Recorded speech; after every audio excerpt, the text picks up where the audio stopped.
All right, let's jump right in. Smack dab in the middle of Manhattan, you'll find the Jumel Mansion. It's New York City's oldest house, which is incredible on its own. But trust me, its age, that's just the beginning of the story. Today, we're going to peel back the layers on its seriously mysterious and, yeah, haunted history. Yeah, that pretty much sets the mood, doesn't it? We're not just talking about some old building here. This is a place with a reputation, one that really comes alive after dark. So the big question is, what is actually going on inside those walls? And here's where it all begins. 1765. I mean, let that sink in. This place was built as a summer home for a British colonel. To give you some perspective, this house was already standing for over 10 years before the United States was even a country. Imagine everything it's seen. Centuries of change, of conflict, of life, and, well, some say it's soaked up every last bit of it. And that's really the key thing to get here. This mansion? It's way more than just a museum. It is a legitimate, famous paranormal hotspot. It's like those huge moments in American history that happened here. Well, they never really left. They left a kind of permanent, ghostly imprint.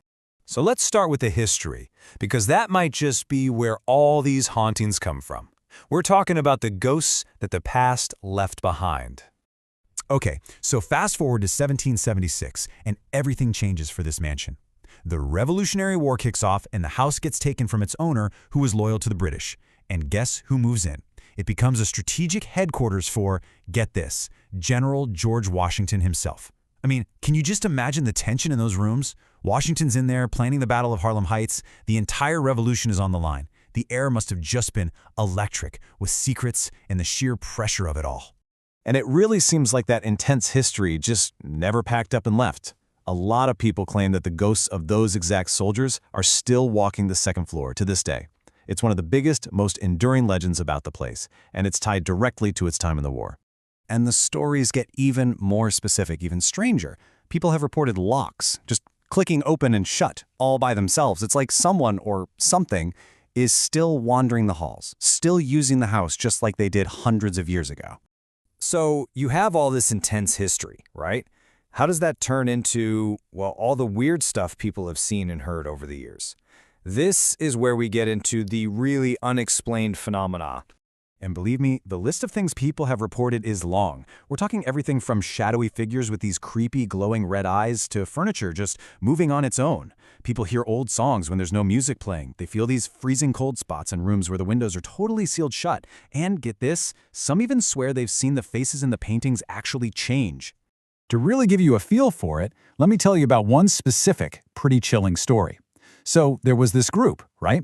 They decide they're brave enough to go check out the second floor. They're making their way up the stairs, and the second they get to the top, bam! The huge doors behind them just slam shut, completely on their own. But oh, it did not stop there.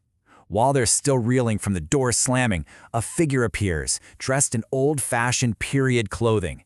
And just as fast as it showed up, it just vanished. Poof! Gone.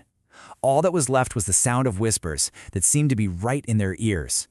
So you might be thinking, okay, these are just old ghost stories, right? Campfire tales.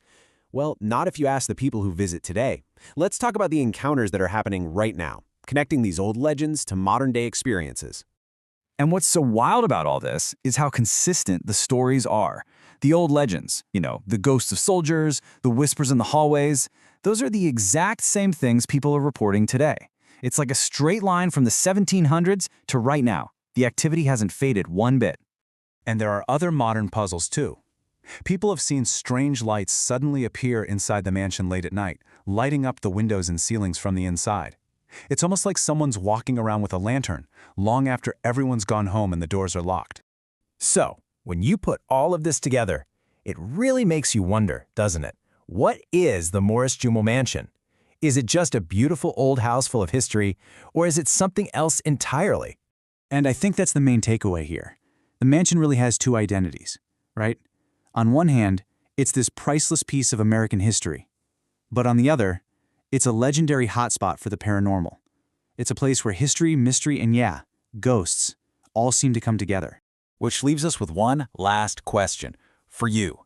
After hearing all this, what would you do? Would you actually step inside that mansion after dark and see for yourself? Or are you happy just hearing the spooky stories from a nice, safe distance. I'll let you think about that. The mansion is waiting.